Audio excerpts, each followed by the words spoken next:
Hello, hi there, it's me, it's Dave, or the Jaded Rabbit. God bless you, my friends. Thank you kindly for joining along for another video.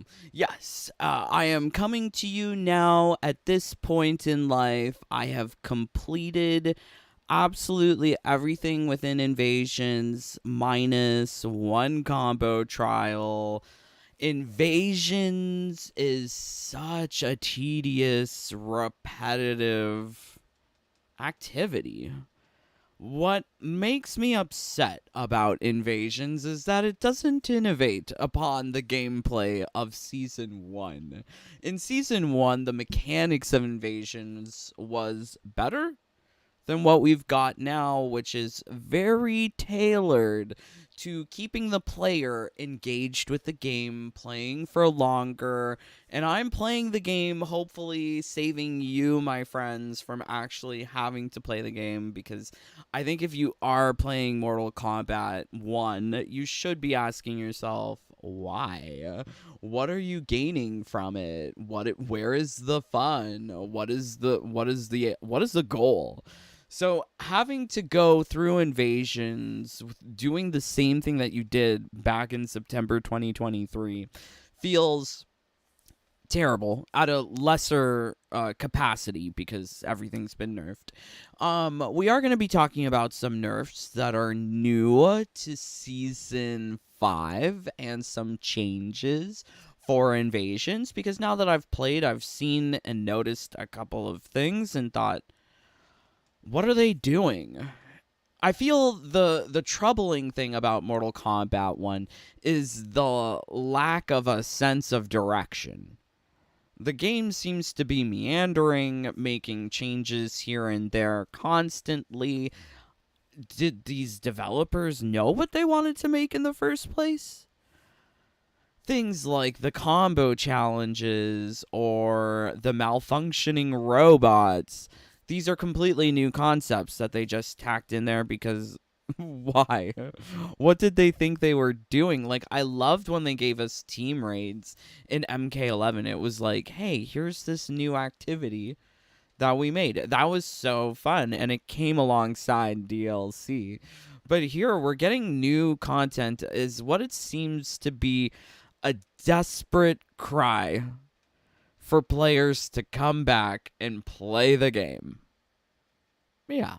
It's really shocking to see this going on, and it's terrible because Mortal Kombat as a franchise, you would think, "Oh, I love it." But it's hard for me to say now if I really love Mortal Kombat. I'm having all of these questions in my head because if this is the franchise, and the franchise is not going away from WB. I know people cry and pray for it to happen, but it's not going to happen. We've already done live streams about JB Perrette, what he said. It is one of the pillars of WB games. They're not going to let go. If the pillar goes, the whole thing comes down. So they're not going to lose this leverage, this asset that they have in Mortal Kombat as a franchise. And regardless of our woes here with Mortal Kombat 1, Mortal Kombat Mobile, Mortal Kombat Onslaught, these mobile games are still pulling in lots of payers, not players, but payers, pulling in lots of payers. So it's so wild to me that this is the state that we're in, and so many people are like, this is fine. The house is on fire, it's burning down, but it's okay. This is fine. Some people may be glamored by the particle effects that come from Ermac, but not I. Particle effects is not going to... It's not going to make me, like, love something. Particle effects are just particle effects. Tekken 8, you can change the color of the particle effects and the style of the effects. Like, there's variety. Like, I don't know. Anyways, so let's see what you guys are saying before we get into this stuff. Hey there, CJ. T8000. Oh no, shell mode activated. Oh no, watch out. Charlie, hello. Love you, brother. Nasreen, MK1 in trouble like Barbara Bubbles. Yes. Hello there, 6310. Something in Russian. Love you, my friend. Okay, so whoa. Before we get into the Mortal Kombat stuff, did you guys hear about Pokemon Go? We're in the same situation as Pokemon Go. I can't believe it. And I love that it's affecting more mainstream games because Pokemon Go is more popular than Mortal Kombat 1. Let's be honest. Pokemon, way more popular. So they did a recent update telling people to rediscover the adventure of Pokemon Go. April 15th. Today is April 19th. So it came out a couple of days ago. And it also came alongside this trailer. So I wanted to see this trailer. It's a Pidgey. He seems too happy. Rediscover the world. Okay, so this is the money shot. Suddenly she has turned into a he with long hair. What? So this is the money shot. This is what people are totally complaining about, which is kind of unfortunate that Pokemon is going down the same route as many other companies, just like WB, just like everyone else. So yeah, you're getting these very like manly women. And the sad thing is that you have to pay money to customize your avatars. So people pay for this.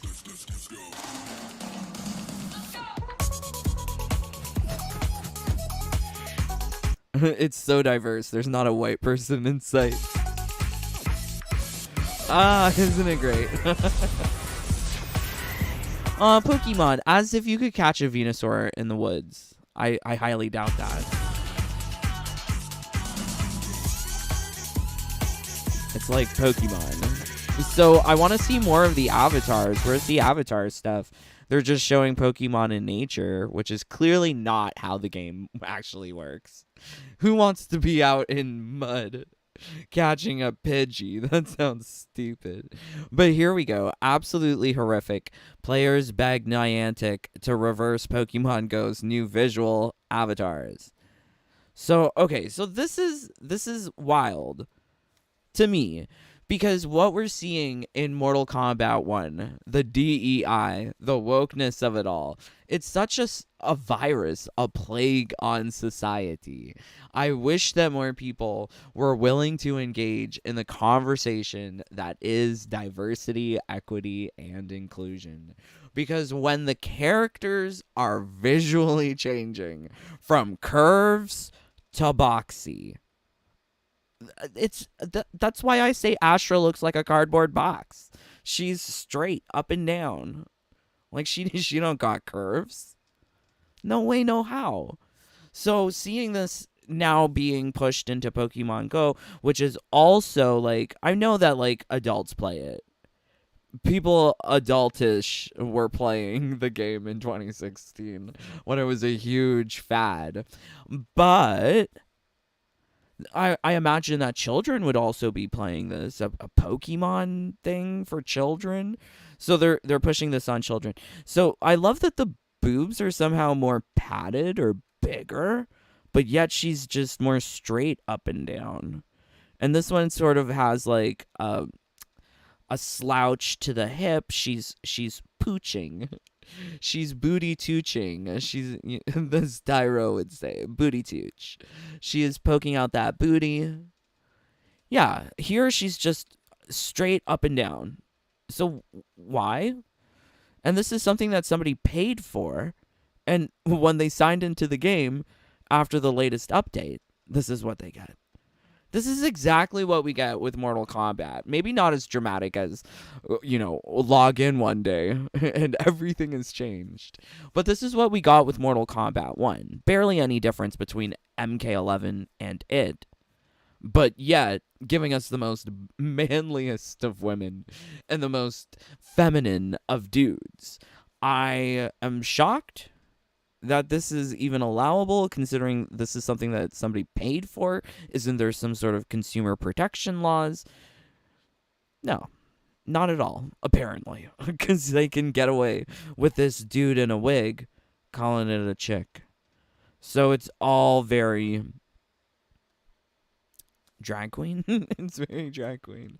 So Twitter's ablaze, as it should be. I can't even be bothered to check Twitter to see what it's saying about Ermac. I want to know what they're saying about avatars. So apparently the avatars are giving people body dysphoria. I could imagine if you're an attractive female and you look at your avatar who's suddenly a dude, you would think like, oh my god, do I look like a dude? So, yeah, it's just unfortunate. Turn my avatar into a lesbian. So the dudes are now more feminine and the women are more masculine, as it should be, right? All thanks to diversity, equity, and inclusion. So I know that people don't like talking about this, but guess what? It affects us all in a huge and major way. This is how companies are run. This is what you have to learn when you go to your job for training in the corporate world. This is all very critical to society and how it functions now. So diversity and inclusion, this is an official statement from the Pokemon company saying, we believe in celebrating the humanity of every individual. God, what does that even mean? The humanity of every individual? The Pokemon Company International believes in a just and equitable world, and that every person, employee, and fan has the unique skills, powers, and purpose to contribute to this common cause. Yeah, right. Because they take down like all of those player created mods and things that like, what was it, ROM hacks. They created their own like version of Pokemon. They didn't like it.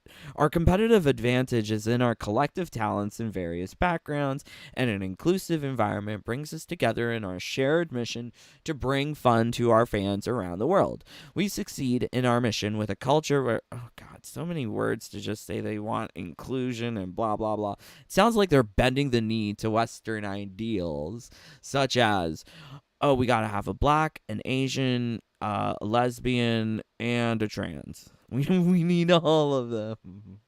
We need the whole rainbow and everything, regardless of whether or not it makes sense. And I mean, it doesn't really help that this is the same situation that we have with Mortal Kombat.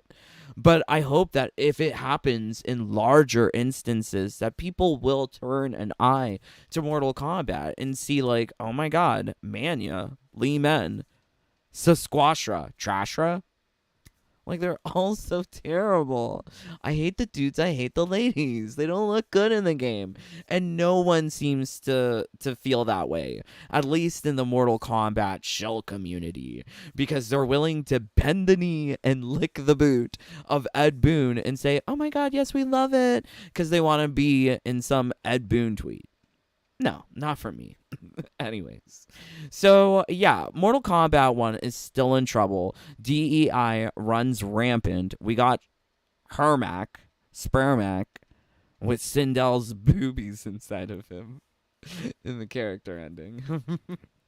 Yeah, so strange.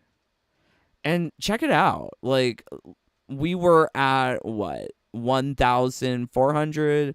1,600 maybe on a weekend of people playing Mortal Kombat 1. You can see slight peaks for whenever it's Mortal Kombat or whenever it's the weekend. But like, let's put it in perspective, because I think perspective always helps. So this is Street Fighter in blue, and this is Tekken 8 in orange, and these are the Steam numbers. But you can see the little blip that MK1 has experienced because of Spermac. It's not much. It's not significant, and in no way approaches what has been established by other fighting games. I think Mortal Kombat 1 should feel like it's in trouble, considering they probably had the biggest budget for production of the game. They've got the backing of a multi-billion-dollar company like WB Games. What are they, like $41 billion in debt now? I'm not sure. We'll have to find out. But yeah, that's it's quite a large budget that MK1 was made off of. You can see it in the cinematic story, but it fails to keep people interested. Barely interested for Ermac. And once all these people figure out, whoever joined with Ermac, have figured out how to complete invasions quickly, then they'll just move on. But doing the same thing over and over, it feels like torture. It feels like banging your head against the wall. And Invasions is way more terrible than even Kombat League. I play 3 games of Kombat, or 3 hours of Kombat League. I get to Grandmaster. I'm good. Like, I'm good off of that. But Invasions requires you to spend hours, even if it's just to navigate the nodes. From one node at the very beginning of the mesa to the very end. It takes hours for all of the mesas. And then the weekly quests. Weekly quests require you to play like an hour every time there's a weekly quest. Jesus. It's just so hard. So we have the 7-day forecast, or past history rather. This is what it looks like for a month. And I think you can see a better over a month scale that the little increase that you've got here with Ermac, it's nowhere near as appreciable as the blips that you got for Peacemaker or the free play weekend. Free play weekend definitely brought in people. And that was a great time to play, actually, because there was lots of people. And if you're playing Kombat League, maybe play it in the first weekend. I'm going to hook up my turbo controller. Get those matches, because the matchmaking should be quicker if there's more people playing. But Peacemaker here brought in 4,000. Couldn't break 4,000 when Hermac was here. 3.6 thousand. Right? So, look at the numbers. The numbers don't lie. I think it's always important to have this objective view of things. And you can also see that there is a downward trend in Tekken 8. As there should be. Screw Tekken 8. But these games, all of these games that are trying to monetize our experiences, it's disgusting behavior. And I think it shows that no one is interested in playing these games. But wildly, people are out there saying that it's fun, that it's great, that Ermac saved the game. I don't see it. I definitely don't see it with Invasions. So, yeah, crazy. Let's see what you guys are saying. Do you agree? Yeah, the gameplay is dog. Gotta say, I love the new Xiao skin, though. Not much different from Deception other than putting them shorts on him and giving him horns. I haven't done research into the original skins, and honestly, I'm only gonna purchase something if there's, a suitable color. Purple, pink, something like that. Hold on, I have those outfits. My character looks like that now. Oh my god. Paying isn't the only way to get currency in Pokemon. Okay, I don't know anything about the Pokemon Go. Nasreen, don't worry. Love you, my friend. Thank you for being here. I play Pogo. How about Pokemon No? I don't play Pokemon Go, but I think it's an interesting observation to see how these other games are performing, because it sets a benchmark for what Mortal Kombat 1 is doing, and I feel a lot of people are closed-minded. They only look within the fighting game community, they only look within the Mortal Kombat community, and they think everything is great. This is such a great game, but the numbers don't lie, unfortunately. So yes, I was very curious to know what official news or information was coming out for Mortal Kombat, especially since we have a new season. Is there stuff? Are they going to tell us anything? But it seems like official communications from Ed Boon, from NRS, from Warner Brothers, it's very limited. Very limited. So one interesting one that I found here is he is making what is this, an advertisement? Because he is promoting checking out a video created by one of the shills, one of the people in the good graces of WB Games, to look at this video summarizing the gameplay additions from whatever. But I feel like these people, whoever has created whatever, they're not talking about invasions. Like, these people don't play the game. And this is one place where I agree with Sikander, because a lot of these people who make these videos, they don't even play the effing game. So how can they know what's happened? I mean, like, I have an idea what's happened because I've actually played the game. I've seen what happened. But I guess if all you're talking about is hyping up the game and how great Ermac looks and plays, then that's fine. Once again, small perspective from people, which hurts because it's not just about Ermac. It's about everything. It's about Combat League. I'm wanting to see the changes of Combat League as well. That's why I want to play this weekend. But I'm going to turbo boost it. Not wasting time on that, actually.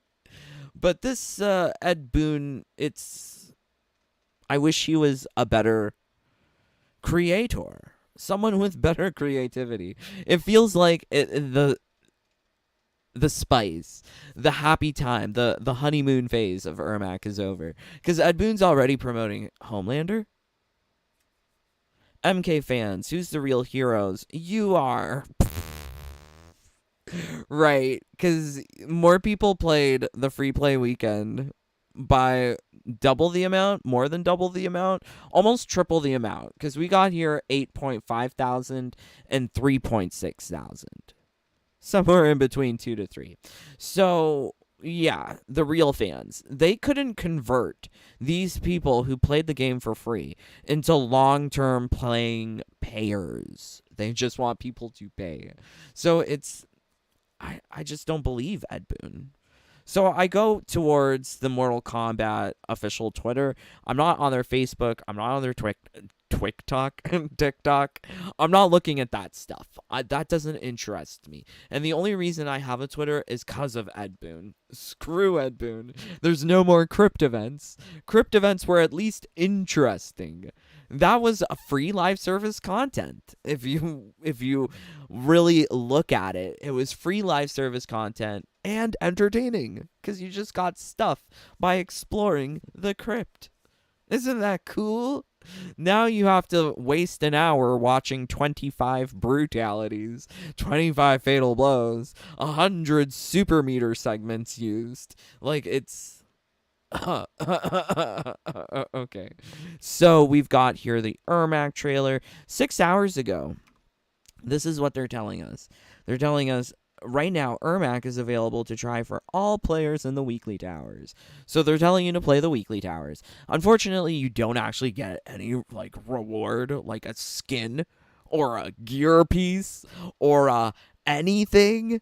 Some of those trial towers in MK11 brought to you cool rewards, which ended up being exclusive. Oh, look, Drag Race trending with Saphira. Saphira? I don't like Saphira. I'm rooting for Plane. How does my Twitter know me? Oh my god, Twitter. So they're bringing the Thunder, earn themed skins and invasions during the Season of Storms. So this is from the trailer that we saw already, where they show off these skins. Is this false advertising? I would say so, because the majority of the skins in the season don't look like this. The majority of them do not look like this. But it is what it is. I think what you see here is everything is a lazy copy repaste. Copy repaste the season 3 hair. Copy repaste the season 3 blue glow effect. Copy paste. Don't give players a color slider or a color wheel. You choose the colors and force them into the premium shop to buy like that Deception Shao Kahn or Deadly Alliance Quan Chi. All of it is very predatory. And it's hard to see it as any other way. Though his intent is noble, it will destroy infinite timelines. It rests on you. Just bring a stop to this, Raiden. So this is, once again, from the trailer. They're not giving us any new information. I really wish they would say something. But it feels like every problem that exists within the game, they're just going to ignore it, ignore community sentiment. They're going to keep on shoveling us 4 different nostalgia bait costumes every season. Like, it's so disappointing to know that this is going to be the future. This dreary, repetitive drain of going through seasons. Combat League and MK11 felt exciting. Combat League and MK1 kind of feels exciting, but there's no challenges. Like, there's no reason to try. There's no reason for finesse or skill. You can just literally put a turbo controller and go about your day. But they are promoting one thing, which is their pro scene competition. Compete in the MK1 pro competition and vie for 10,000 pot bonus. Let's just see what people are saying, because immediately for me, I would say $10,000 pot bonus for combo breaker. So that's just for the winner. So no one else gets anything else. Cool. See y'all there. I'm getting server issues. Why is Kenshi the only one with no gray hair? Why can't I use Ermac? 10k pot bonus for the best-selling fighting game when Killer Instinct has a 15k pot bonus is crazy. Yeah, like the winner for Street Fighter 6, their pro scene, they got $1 million. That's 10,000 is like nothing compared to $1 million. And if they're getting it here in Canada, I wonder if they would be taxed according to Canadian tax law. Like, we have windfall tax protection, meaning if you inherit something or win a lottery, you pay no taxes on it, which is pretty good compared to the States where they take, like, what, half? You tell me, my fellow, like, friends of Mortal Kombat in America, what is the tax law? So yeah, lots of people complaining about the servers, people saying effing yellow palettes. Okay. I wish more people were voicing their opinion about how crappy this game is, but it seems like there's like a taste of it on Twitter. Forecast looks like thunder and lightning. This news is terrible. Like, they really are giving us no news. So I went to the Mortal Kombat WB Games website and I found this, and they actually have information that's useful. That isn't just slices of the trailer that they already made. So they explain in further detail here how crossplay and cross progression works. And if you are playing Mortal Kombat 1, please add me as a friend. WB display name is the Jaded Rabbit. No spaces, all lowercase, the Jaded Rabbit. Use code Horny Rabbit to get 2 bonus erections. Anyways, lol. So yes, please, add me as a friend. Would be fun. I would love to see how this thing works for versus PC versus Xbox, if we can have people on all platforms play. So it says that it's allowed for PS5, Xbox, PC, and everyone needs to have crossplay turned on. So you need to have the social menu active. Otherwise, King of the Hill gets separated into 2 different versions. There's like King of the Hill for those with and without crossplay enabled, which is wild. It's kind of like how there was 2 versions for PS4 and PS5 of MK11. Other consoles didn't experience it, but we did. So it seems like they can't get their coding together, that they're unable to have this, that King of the Hill is separated into 2 groups. When are they going to get better talent at NRS to properly code these things into games? Perhaps in a timely manner, because this should have been here at launch. So players can also coordinate private crossplay matches or invite friends to King of the Hill lobbies by adding friends to their WB Games friends list. So yes, please add me to your friends list, my brothers and sisters. Because yes, it would be nice to have our King of the Hills together. Yes, we have family only events. Would be nice to have all three platforms playing together. But unfortunately, I don't know how well all of this information is, like how accurate this is, because I haven't tried it out yet. We'll be testing it out tomorrow. So hopefully it works. It would be nice if it works, because I think at a basic line, playing with friends is enjoyable as opposed to playing random teabaggers and cheaters in Combat League. Perhaps? Maybe. So another thing that they post here on their website is Twitch drops fact. Not that they're facking me about Twitch drops. So let's pull this up here. So I don't know what this is all about. I don't watch Twitch. I have a Twitch, but I don't watch it. Really. I watch like Six Legs. I watch Snoopy Blind FGC. These are the ones that I watch.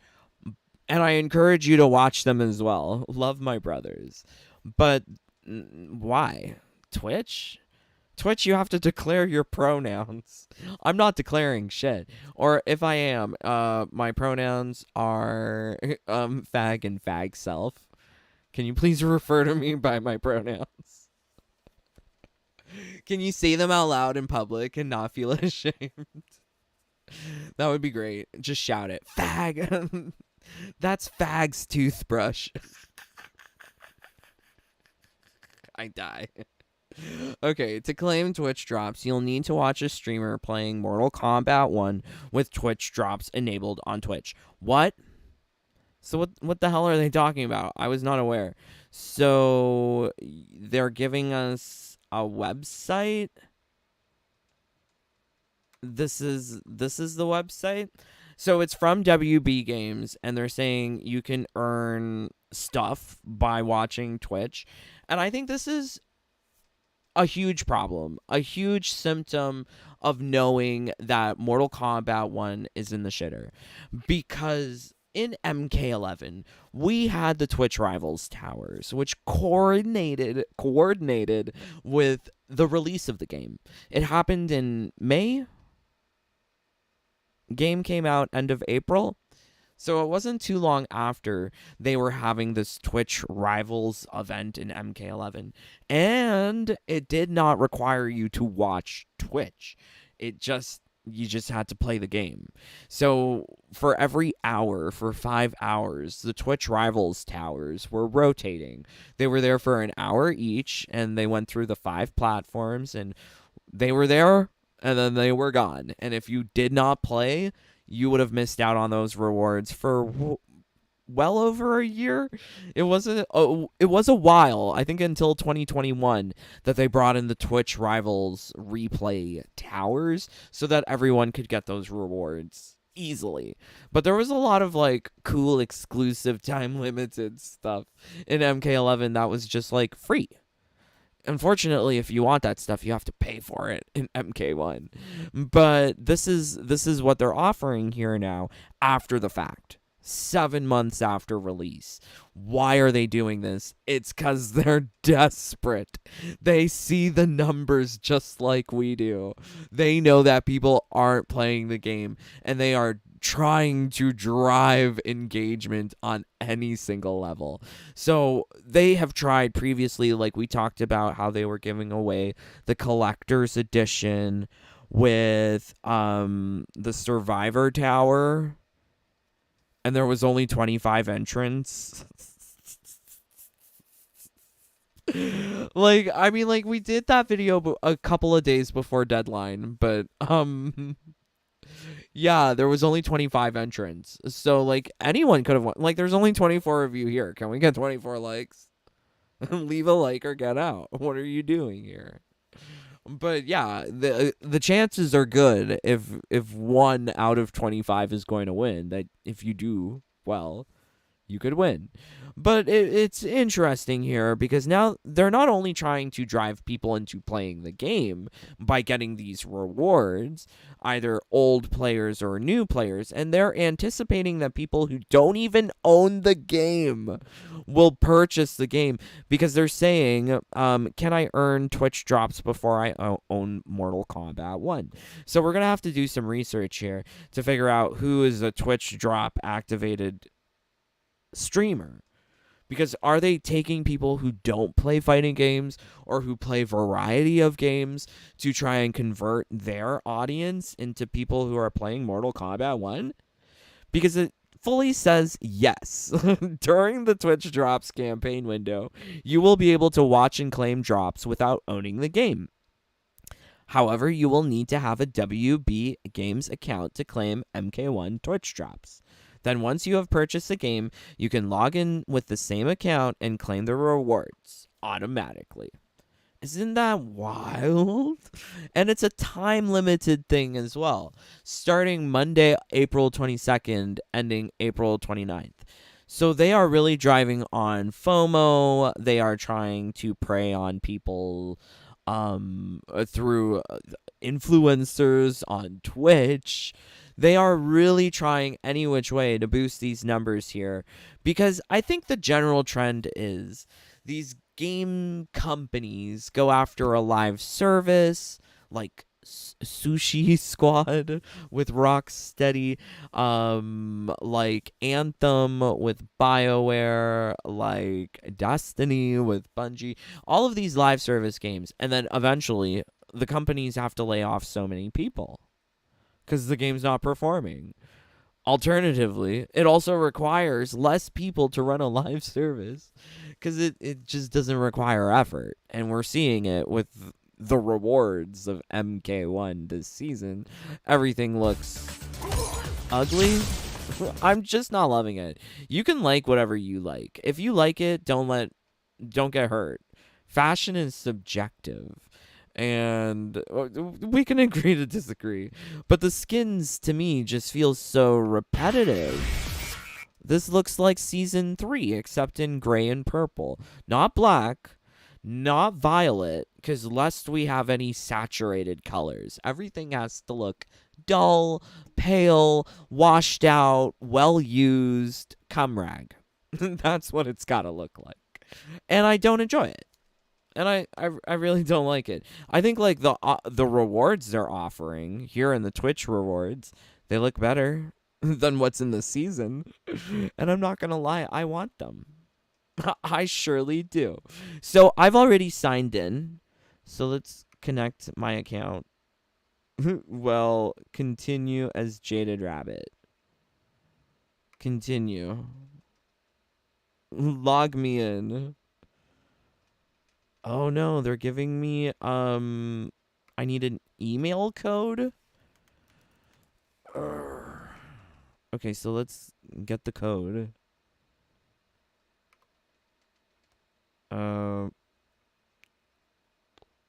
Okay.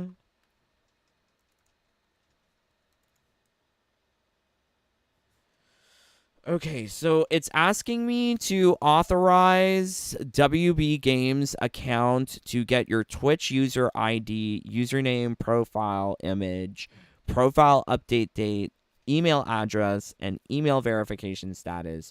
Read your email address and email verification status. Isn't that effed? They just want to send me more advertisements to my email. Ugh. I recommend you create an email that's just like for spam for this exact purpose because they're just gonna spam you. That's all they do. Okay, so it seems like I've connected my Twitch to my WB. I think that's a good sign. So let's refresh this. Okay, we're getting little pink check marks. I'm hoping one of these outfits turn out to be pink. Like, there's going to be alternate skins for these. They can't just be giving us one skin, can they? They always introduce things in, like, player 1, player 2. Because what happens if you have a mirror match? So, let's see. What are the rewards? So Astra Baraka Scorpion, you are getting 2 skins. You're getting Holy Hell Killing Time, Wasting Disease, and Binge Watcher, Hot Minute, and Packing Heat. I am liking the colors. This is costume number 3. This is costume number 1. And this is costume number 2 for each of these characters. They're also showing like the same FAQ here on this website. This, I guess this is what we have to do. So let's see. Tune in. So I have to watch anything? I guess it hasn't started yet. April 22nd will be when to check. So if you really want the skins, this is something, I guess, to go after. But I do recommend, just like if you are going on Twitch, don't even follow me. Follow Snoopy Blind FGC. He's my brother. He is a killer in Dead by Daylight. He plays that scary game. He's also blind. He's like so skilled while being blind. What a talent. So please go follow him on Twitch if you do decide to use Twitch. Don't follow the people who are streaming Mortal Kombat 1 because it sucks. Because they're lying. I want to know what these liars are. Is it going to be Molly B or Not Very Good? Or is it going to be those shows like SMG X Princess? Twitch girls who love to lie. Yeah. Is it going to be that? We'll see. So I'm going to try this tune in again. And we're going to try tuning in to Destroyer FGC. Oh my god, there's ads. But I have ad blocker. What magic is this that they have bypassed the ad blocker? And YouTube struggles with that, by the way. YouTube can't keep up with the ad blockers. But this is wild. So the rewards are like, I want to see the alternate reward, and I'm hoping like it's not going to require too much watching, because I'm just gonna let it play when I'm asleep. I'm just gonna let it play when I'm asleep. Because look, they have pink, like this beautiful color in the background. I want these colors. And Baraka and Scorpion already don't have good purple or pink options, so this is like variety. And I hate that they're locking it behind Twitch drops. I don't want to have to use Twitch, but they're forcing me to use WB Games account. They're forcing me to use Twitch. They're forcing me to use Twitter.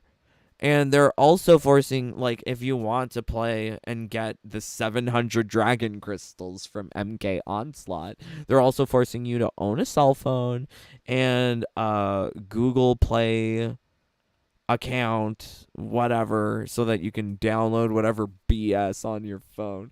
It sucks. I just really hate it. And it's just super clear that they are hungry for people to come play this. And I hope it doesn't convince people to get it. Like, I'm partial to purple. I'm partial to pink. You're not going to want it necessarily. So if you don't want it, don't be part of the metrics. Don't be just a number. Because these people who are playing this game, much like myself, I am roadkill. And I feel like drained and dead from playing the game. The game is not enjoyable. It's not fun. I feel like I have lost a part of myself by playing Mortal Kombat 1. Yes, because if I was playing a better game, I think I would be more mentally stimulated. But playing Mortal Kombat 1 feels like it's made for babies. Nothing is difficult. And the things that they think are difficult are just tedious. Tedious things that don't teach players any good behavior. They make slight progresses, but it's always with some sort of failure along the way. I've already made the game crash, which is, yeah, like there are problems with the game, that being one of them. it is still very glitchy, still very buggy.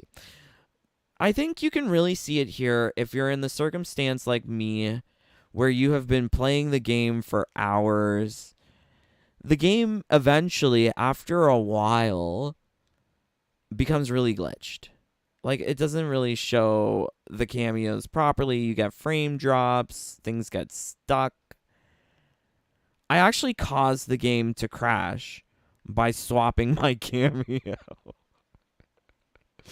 So yeah, it is just a strange affair. You can really notice it here with the fighter select and invasions. It's buggy. They haven't figured out how to fix this, and what I'm thinking is that they had a previous glitch that if you cursored from character to character, it would not show you their proper elemental data. Like, you see like a little horn and a blood drop with Havoc, symbolizing that he's chaos and blood based. But in prior seasons, it would just show whatever the element of whatever character you were currently using. So if you were using Reptile, it would show everyone with a little poison symbol, which was stupid. But I think they tried to fix it. They did. They did fix it. But it's introduced so much more lag. The game has problems rendering the number of particle effects on screen. So having a beautiful working UI just feels out of reach for NetherRealm, which is another indicator that they don't have the basic talent to be designing these games. They really don't care about this game. It would not surprise me if support for this thing ended shortly after the story DLC, which was the same situation for MK11. Everything ended, like, live service content-wise, was finalized with Aftermath. They brought in Kombat Pack 2, but that didn't add anything to the live service. That was MK11. But here, I just can't really see a different future. Also, it's not a glitch. It's not a... Maybe it's intentional. I think it's intentional. So Windbreaker does not recharge. Certain talismans are not recharging as you would expect them to, as it used to be in Season 1. The best time to have played this game was Season 1, when everything worked much better. It was easier to get components, get broken talismans, do one-shots, get all the consumables. It was just easier in Season 1. Everything is harder here.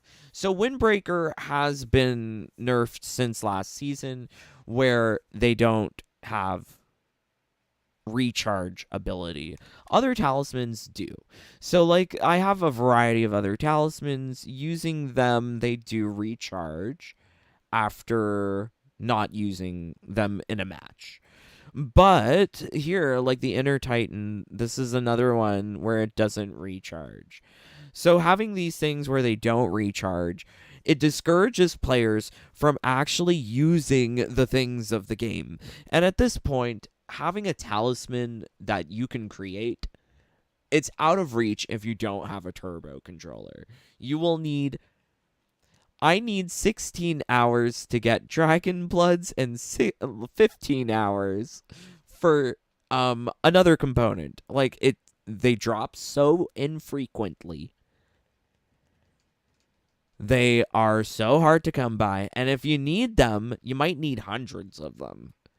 So getting the stuff to make the talismans, not happening. The game actively discourages you from using this whole entire mechanic of the game, which is... Stephanie Brownback doesn't have time to play it, so why should you? So we've got here relics, and actually I would say the relics that you can acquire through invasions... I think, like, this was obvious with Season 2. Like, Season 2, they did not know what they... Like, Season 1, they didn't know what they were doing with relics. So they took a bunch of perks from augments from MK11, and they stuck them onto relics. So if you want, like, a pseudo-augment build a la MK11, you can get something like it with relics here in MK1. And there are some pretty good relics, and I'll highlight these because I think if you are playing the game, you should hold on to these because they are useful. So this one, Invincible, start the fight at critical health. They have combined this debuff with while on critical health, your meter regens quickly over time, meaning you will start the fight with nothing. You'll be with like 0.1%. But you will have max meter, and all the damage that you take goes to your meter first. So you have a constantly refreshing full meter, and all your damage is going to your meter. So if you can avoid taking damage, i.e., not eating like a huge modifier like a meteor to the face, then you can survive pretty much anything. And this is why it's called Invincible. It is useful. I wish they had given us this in last season. This was originally introduced with the game in season 2, season 3, but this wasn't in the game in season 4. Right. And this is useful for the weekly quests because if you need to do fatal blows, this thing will start you off with your fatal blow active. If you need 100 super meter segments, well, you're going to have a full meter all the time with this one relic. And it's not even that it's good for this season, it's just that they brought back something old. They brought back something old. So it's useful. I would say don't throw it out. Yeah. This one is useful too, but less useful, but interesting. And I think it's a good example of augment build. So your meter is decreased by 3 bars, so you have no meter. But while your meter is gone, you deal double damage for your special attacks. Also, you can spend your health instead to amplify, like let's say your special move. So you can have unlimited specials dealing double damage. This is like cool, interesting. But I think it's also a slap in the face because why can't we craft our own relics? Why can't we adjust our own perks to however we want? Instead, if you purchase something from the shop, it's going to be completely random with a long ass name like Assail the Dragon Egg of the Elements. What? WTF? What the hell is this? Why is it called this? So it says elemental resistance is increased by 50%. This is one of the most important perks in the game. Elemental resistance is increased by 50%. If I have to explain it to you, I'm sorry. But yes, it's one of the most important things. And it says here you can't use your breakers. Each of your attacks do potentially 0% damage. Why can't I make my own without these stupid debuffs? Why can't I modify this? Why is it that the developers have the ability to create whatever kind of relic they want and give to us, but we don't? And I mean, like, take a look at this one that they created for us. So if you can't find in the premium shop, or not premium shop, Gateway Portal Collector, elemental resistance is increased by 50. Well, you do get one through your playthrough of Invasions, but you take 50% of the damage you deal. It's such a severe drawback. It's like, why even bother using it if it has this crazy drawback on it? So you can see that some of the things have been intelligently crafted, like Kiss, or things that have been just copied again from a prior season. But then you got these things, which like make no sense. It hurts the head. Friend Zone is also very useful for turbo boosting. Friend Zone's great because you can use it with Kano Cameo Turbo build. Very nice.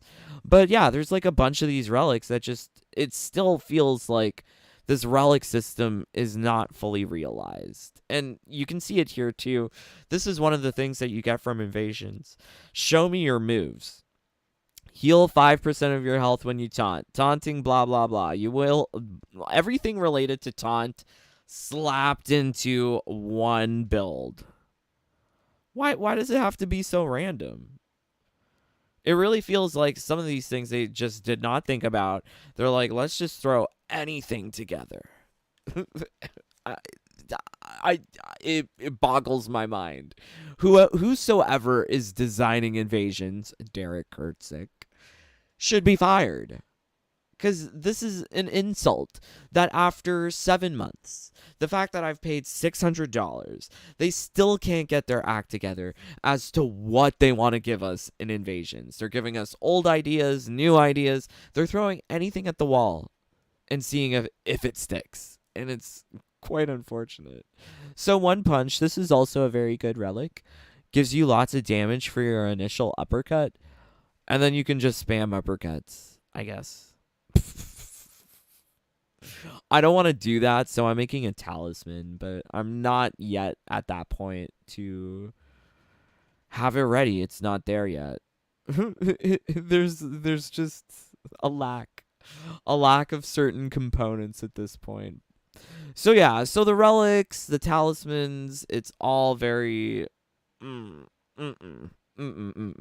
and really, like, having to play this game, if you want to play it efficiently, optimally, at least in terms of invasions, you're going to have the crown, have the currency, be grinding so that you can buy the important components.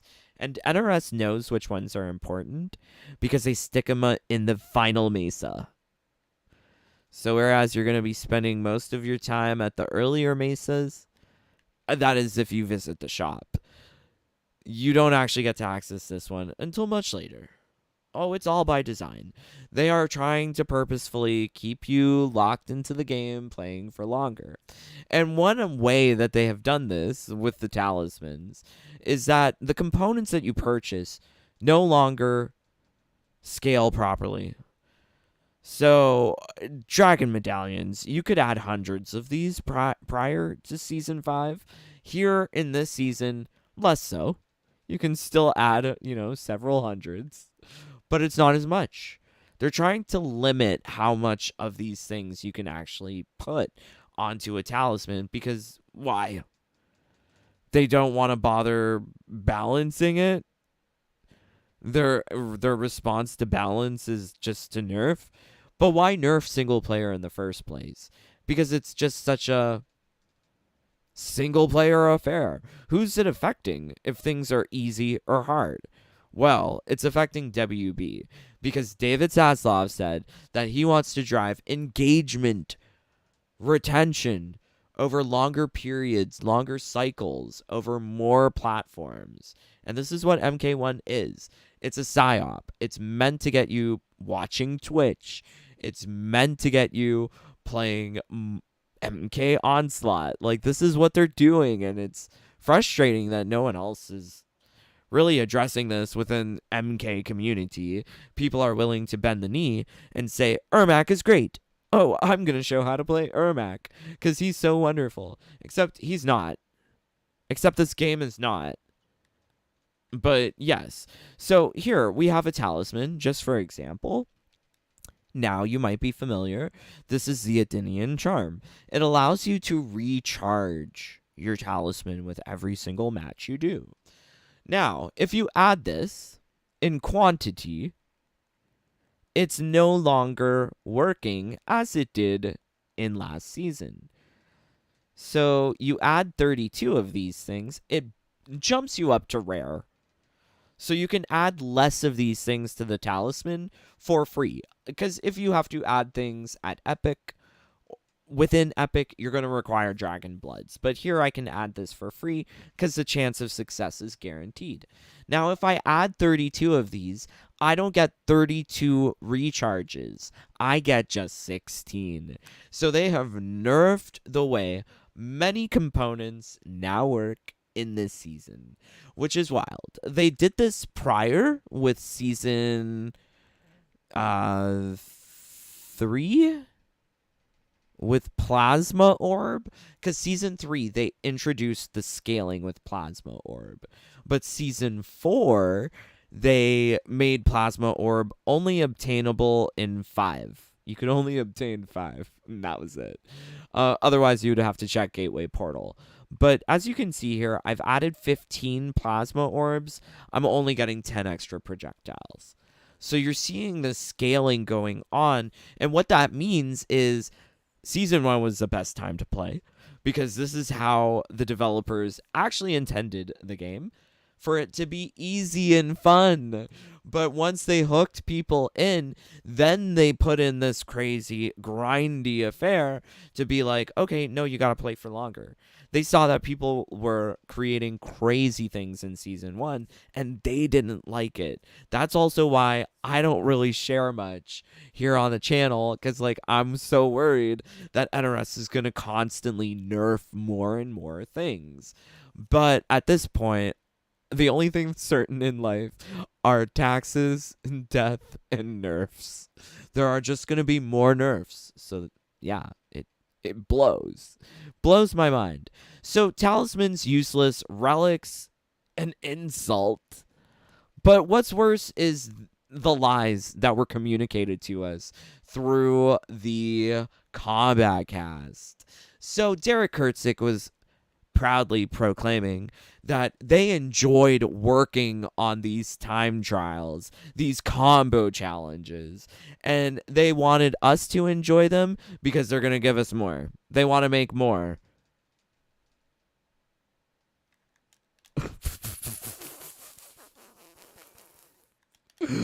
Are you kidding me? Look at this. What am I supposed to do? What am I gonna do? It's so stupid. So, like, sometimes I'm able to get past the first one. Sometimes. And it's just like a full minute of me dying. So, what's the point of this?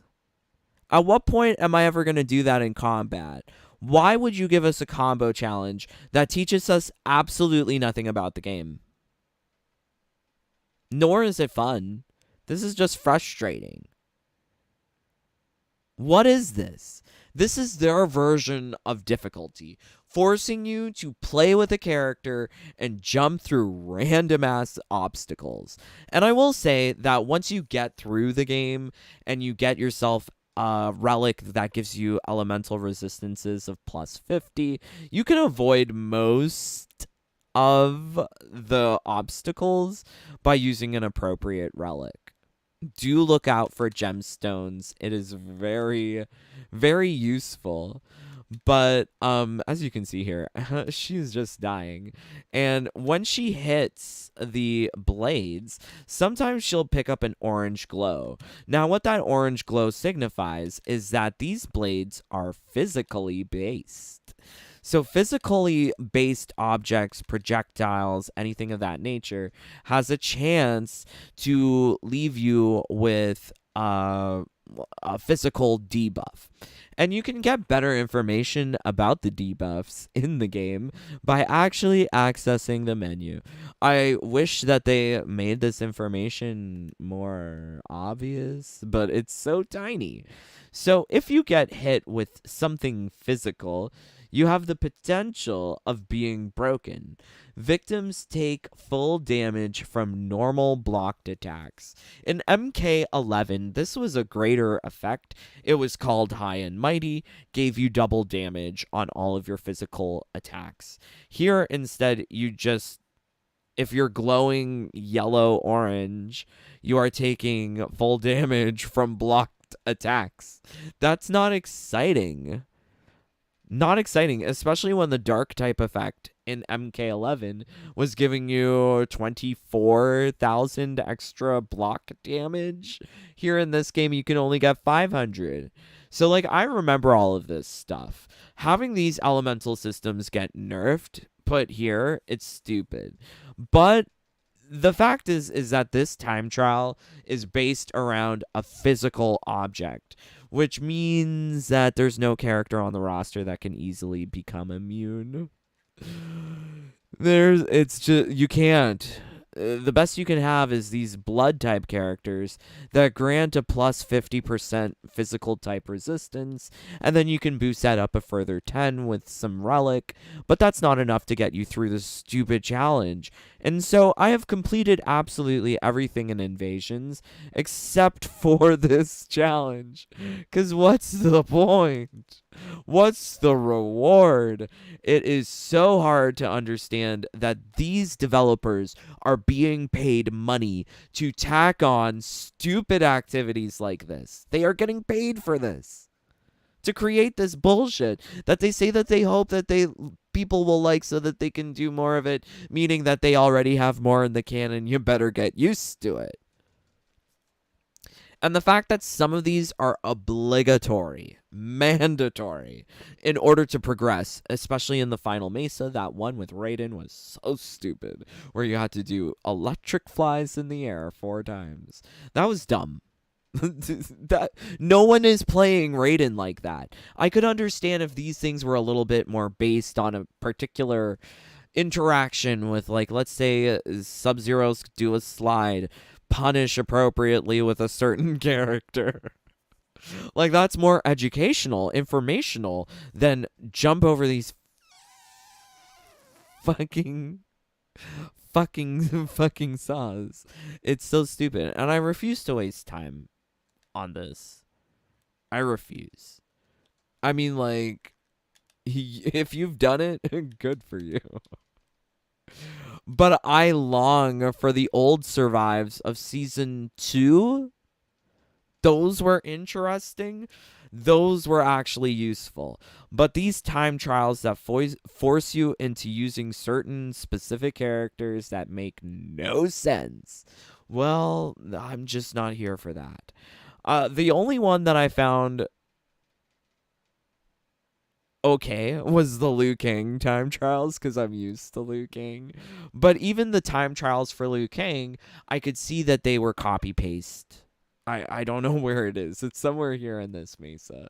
But the Liu Kang trial copy pasted from the season 2 Survivor challenge, where you were in like a plasma dome and there was a plasma laser and you had to shoot energy rocks and you could use whatever character, but I used Liu Kang because he has that air fireball.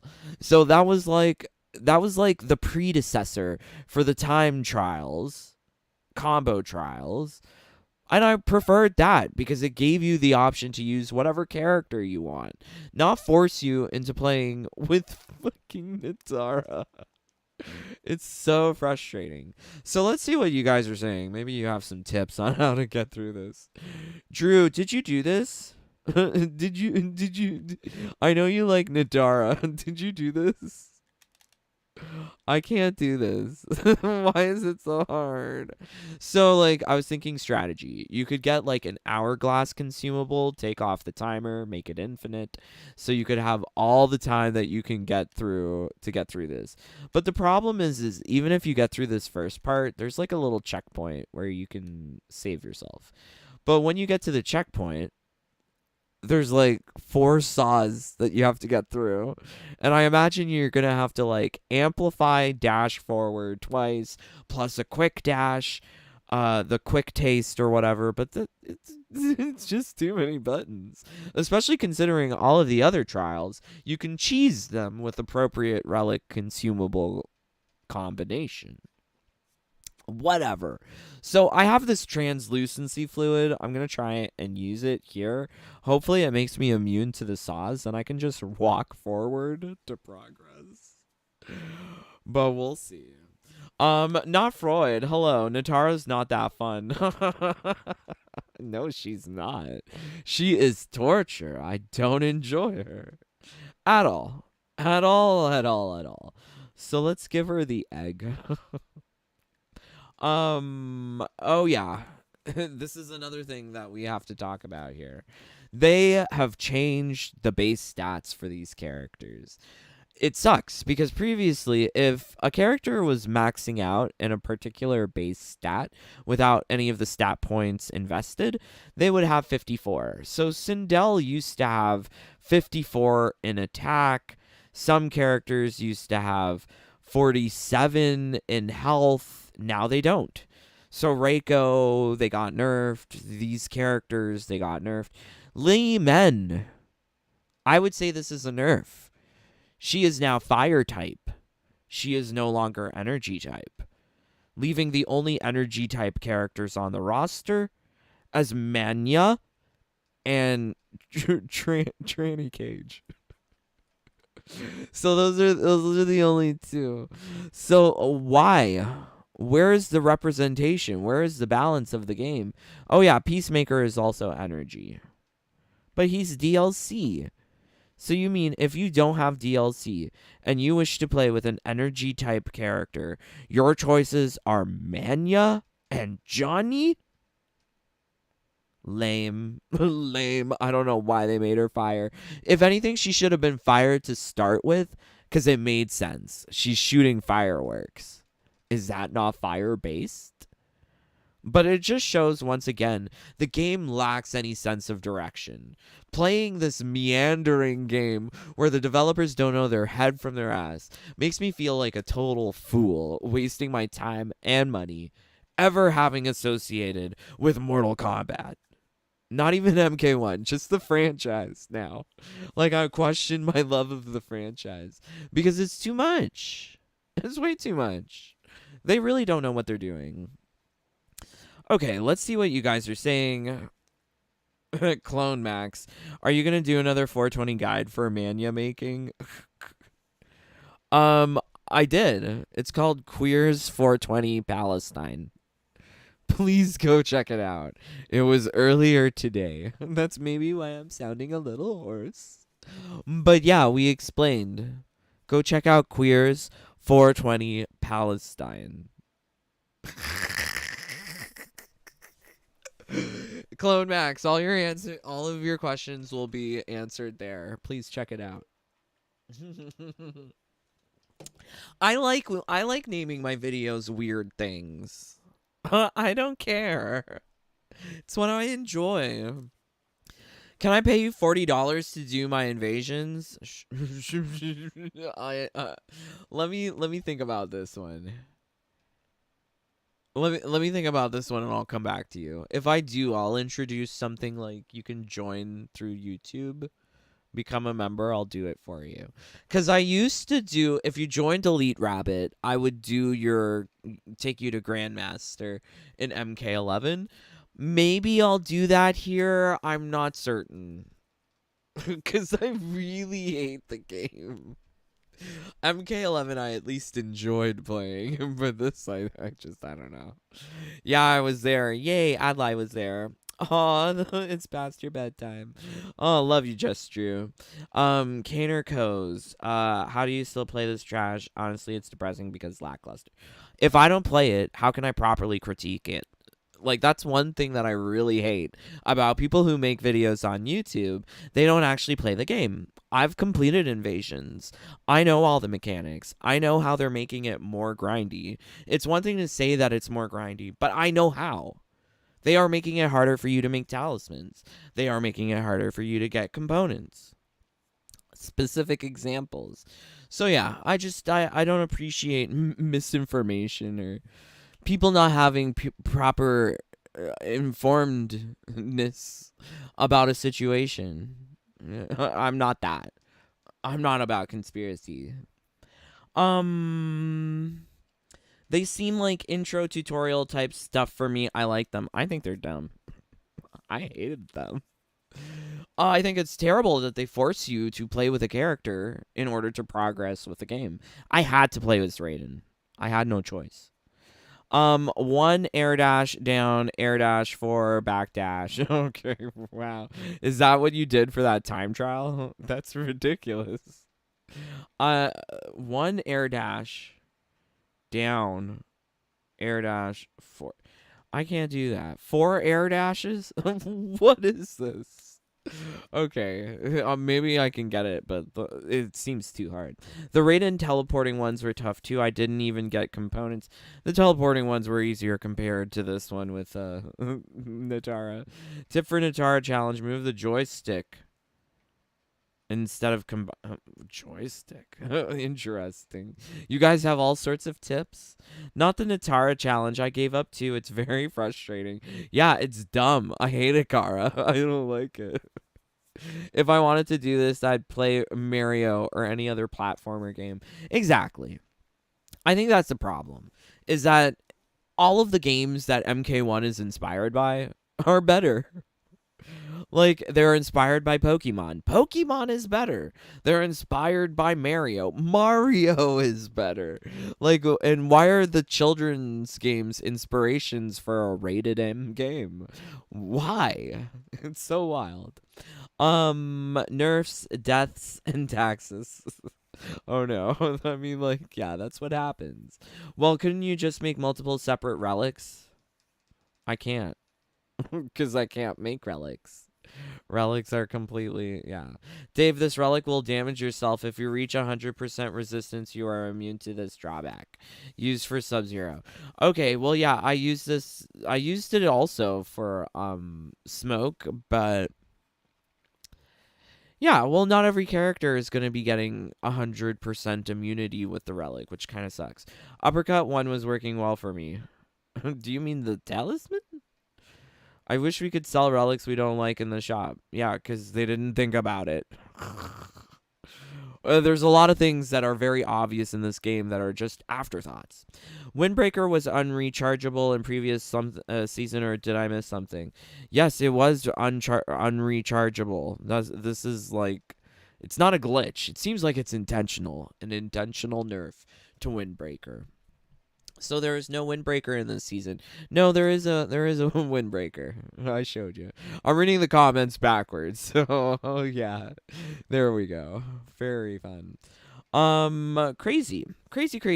So I have used the translucency fluid, which is like a Hail Mary. Like, please save me. So, a translucency fluid means you are immune to projectiles for the next encounter. In Season 2, after every completion of the seasonal tower, you would get one of these things, making them pretty common, and they were useful in a pinch. You only get one through your whole Invasions playthrough.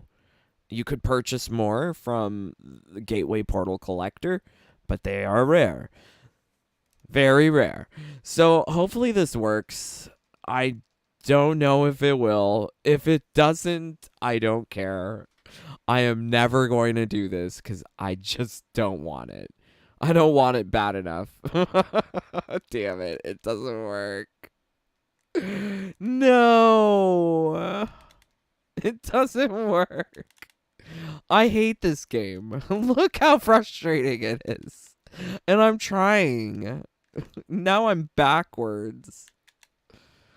God, and I mean, like, I'm never playing Natara. And this is a great way to encourage other people to never play with Natara either. It doesn't help that she is boxy and mannish looking compared to her real world counterpart. But this just adds a whole new level of disdain for this character. Damn. And I mean, like, sometimes I get to the first checkpoint, but that's it. I also don't understand the 4 air dashes because I tried to do it in practice. I can't. I don't know how to do it. So F that. F that. F that sideways. Okay, so ugh. So I think I'm at the point now where I'm just going to let Turbo Controller take the wheel. Cause like this is also why I made this live stream, because I wanted to clear out my consumables. So now that my consumables are empty, I can really just let the Turbo go for it overnight. Previously, I had to babysit. So now I can just let it go overnight, and I can get some components and make some crazy talismans. And goal is, again, for this season, break the game. We broke the game last season, broke it previously, already had crashes this season, and it seems kind of easy to break the game if you want to. Just leave it on for many hours, and you will get frame drops galore. But yeah, these are my next steps: is turbo boosting Invasions and turbo boosting Combat League. And if you are going to go for Combat League, I think maybe this season, like this weekend, is probably one of the better times to do it, because it's the beginning of the season, and I don't think that the numbers are never going to recover. Just look at the numbers. People saying that Ermac saves the game. Look. Look with your eyes. It's nothing that we haven't seen before with Peacemaker. Peacemaker didn't save the game. Ermac is having less response than Peacemaker. It's not saving anything. I fear that people remain delusional over the game, looking towards leaks, trying to build hype, talking about absolutely any garbage about the game to say, oh, it's there's going to be improvements. There's going to be secrets and fatalities and friendships and mercies, and I'll believe it when I see it. That's also why I don't like leaks. Too many people love this hype train, and I don't. I really don't. I didn't like it prior to release. People wanted to just go crazy, and I think they still are, which is sad. I think we should have like a level-headed approach, observation-based. Take a look at what has happened before. This is what's happening in the future. Spermax save nothing. Street Fighter 6 reigns supreme. Yay, Street Fighter 6. Add me on Street Fighter 6. Look up Jaded in the clubs. We have a club. Join the club. Street Fighter 6. Jaded Rabbit Club. Join today. But yeah, let's take a look at your questions. I also have the game here because I see you want to see Ashra or something. Ermac sucked all of the player-base souls. They are all in one. It's disgusting. Ermac be sucking on everyone. I think you call that pansexual. 6310 started jump. I'm sorry. I just refuse. What's the reward? Do I get a skin? Do I get 100 dragon bloods? Because I could use those. But I don't think so. J4, the little mini games are super identical to the types they used for Injustice without any refresh to them. That sucks, because I never played Injustice. I'm not a huge fan of DC. Much prefer Marvel, Mutant, X-Men, New Mutant. That was my jam. Didn't really care for DC. But Injustice, these mechanics, like, thank you for telling me about them, because I would never have known. It's sad, because they had a customization system in Injustice 2, and I think perhaps out of all of the NRS games, that was probably the one that was most detailed, most in-depth. Kind of sad. Yes, 4 air dashes plus BF2 in the end. I can't. Can you show all of the Invasion's Ashra skins? Well, let's do this. I don't think anything can beat the trans Trashra outfit. It's trans. It's appropriate for Trashra, looking all pink and blue. I like it. But these are her skins. So we have this one. Contrite Luminaire. Hate the hair. Like, the Twitch skin looks better. Like, what looks better? Let's pull up the skins.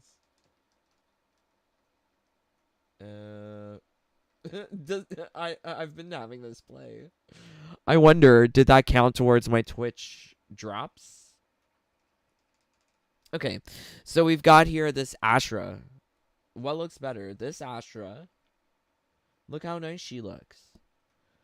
Or you could get this. Like, the one from Twitch is what it looks like when you buy it brand new. And this is like the cheap China knockoff. You put it through the wash one time and it's just washed out. It is dull. It's ugly. Not compared to the more vibrant colors that we know that they can make. Why can't we have a true black? Or a violet purple. Like, do you remember Ultraviolet Rain classic MK3 skin? That looks so good. Not MK3, MK2 style. Because, yeah. MK2 Rain was so good. It looks so good.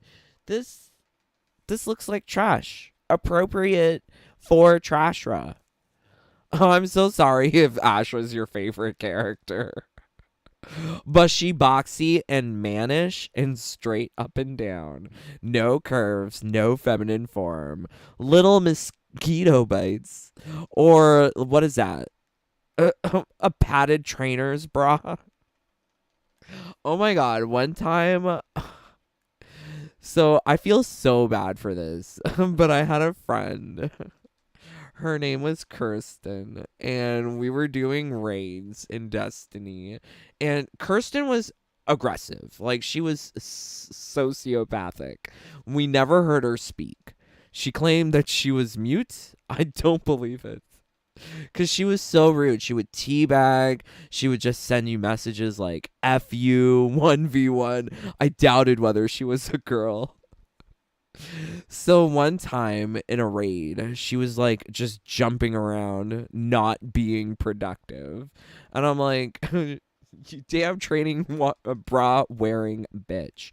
Training bra wearing bitch. I was so mad with her. She just wouldn't calm down. Like, sometimes you don't need that energy when you're doing your raids. But anyways, so this is Ashra. I don't like it. I guess, like, maybe the most appealing outfit this season would be, gosh, where's the pea yellow and blue? or blue and brown? Those are oh yeah, look, this is terrible. This looks like murky toilet bowl water.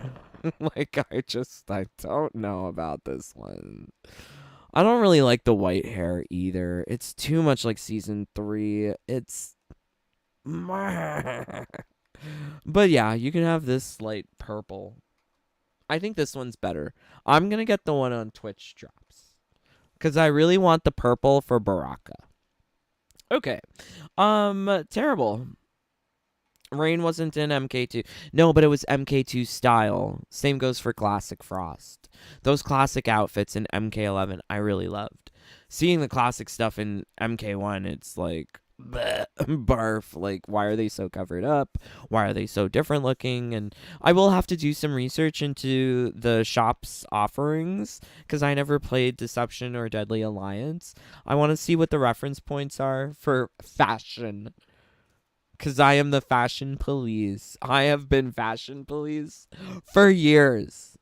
If anyone is qualified to say this shit is ugly, guess what? It's me. So yeah, it's ugly. So none with a hat? Yeah, maybe. What are those Twitch skins? Haha, they don't know what else to do. Haha. Yeah, like the Twitch is desperate cry for attention. Too bad. I don't either. Wow, how do you get the one on Twitch? So yeah, watch the video. watch earlier in the video I explained. But yeah. That's it. I'm tired. Please do leave a like or leave a dislike or just get the hell out cuz the live stream is over. Hopefully you found this informative, entertaining, whatever. If you really like what we do here, join the fam. It really helps out with keeping me alive here on this YouTube. My brothers and sisters keep me here. You also get access to all of my secrets, like my latest secret video, Queers 420 Palestine. If you want to find out all of the secrets, join the fam. Would be amazing to have you. Also, you get birthday sing song, family only King of the Hill events, a super cool community secret group chat, everything. You get everything. So if you want to be part of it, join. Much love to all of my brothers and sisters. But I'm going to say most especially to Cara D. Oh my god, you were here for the Queers for Palestine. And you're here again. Thank you, sister. And hopefully we get to play together tomorrow. I'm so excited for that. But yes, leave a like or get out because the show's over. But until next time, please stay safe, stay healthy, stay happy. Bye, my friends. Take care. Peace. Love you guys.